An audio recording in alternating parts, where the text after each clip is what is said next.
వెళ్తాం. ఆశ అనేది ఎవరికైనా ఉంటుంది, దాన్ని సద్వినియోగం చేసుకున్నాడే మనిషి.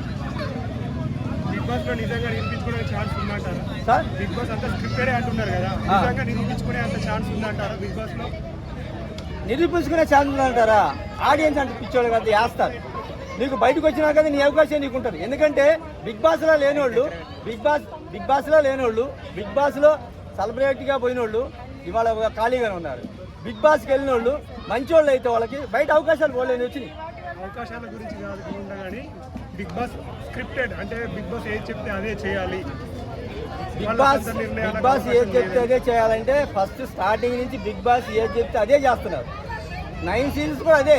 ఎందుకంటే అతను సెట్ ఇస్తాడు, అన్ని ఇస్తాడు, అతను ఏం చూస్తే అదే జరుగుతుంది. అక్కడ ఇంకా రెండోది ఏం జరగదు. ఇలా నటించమంటే ఇలా నటించాలి, ఇలా మాట్లాడమంటే ఇలా మాట్లాడాలి, నీ బిహేవియర్ ఎలా ఉందంటే అలా మార్చుకోవాలి. ఇవన్నీ అతను వాళ్ళు చేసేదే, అందులో సపరేట్గా మనకే చేసేది ఉండదు. అలాంటప్పుడు మనం నిరూపించుకోవాల్సింది ఏముంటుంది? మన వ్యక్తిగతంగా కానీ మన క్యారెక్టర్ కానీ నిరూపించుకోవాల్సింది. వ్యక్తిగతంగా క్యారెక్టర్గా మనం నిరూపించుకోవాలంటే బిగ్ బాస్తో సంబంధం లేదు. బయట ఆడియన్స్ ఉంటారు, వాళ్ళు చేస్తారు ఏం చేయాలన్నా. రాజుని మంత్రిని చేయాలని, మంత్రిని రాజు చేయాలని వాళ్ళే చేస్తారు. వాళ్ళకు ఒక అవకాశం అనేది మనం ఇస్తున్నాం. ఎందుకంటే ఈ ఛానల్లో టెలికాస్ట్ చేస్తావు, చూస్తారు, వాళ్ళు వేసే ఓటు వాళ్ళు వేస్తారు. ఆ రోజుల్లో ఓట్లు వేయడానికి ఏమి లేదు. ఈ రోజుల్లో సెల్లు ఎప్పుడు రెడీగానే ఉంటుంది చేతిలోనే, వాళ్ళు వేసేది వాళ్ళు చేస్తారు. మనకు కరెక్ట్ అనుకుంటే అంతా కరెక్ట్గా ఉంటుంది. మీరు ఎలాంటి వాళ్ళకి సపోర్ట్ చేస్తారు బిగ్ బాస్లో కంటెంట్?